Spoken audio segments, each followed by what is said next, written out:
Hi Team 330.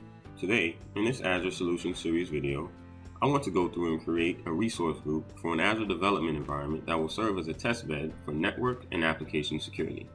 A resource group is a container that holds related resources for an Azure solution.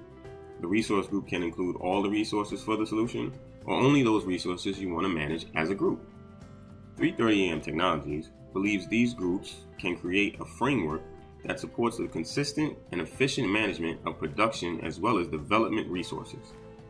We're going to run through a few commands in PowerShell/Visual Studio Code to create a simple network and verify the resources have been created in our Azure portal. We are going to create 3 subnets that will subsequently be used as a network for virtual machines we create in a future video. We are going to proceed with the knowledge that you have logged into your Azure account using login-azure rm account. Next, we will run the commands on the screen to create a development network. On the right side of my screen, we have our Azure portal.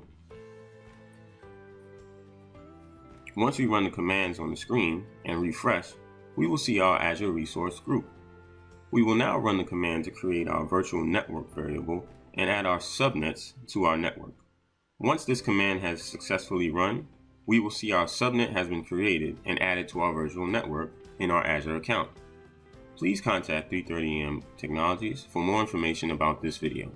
Thanks for watching.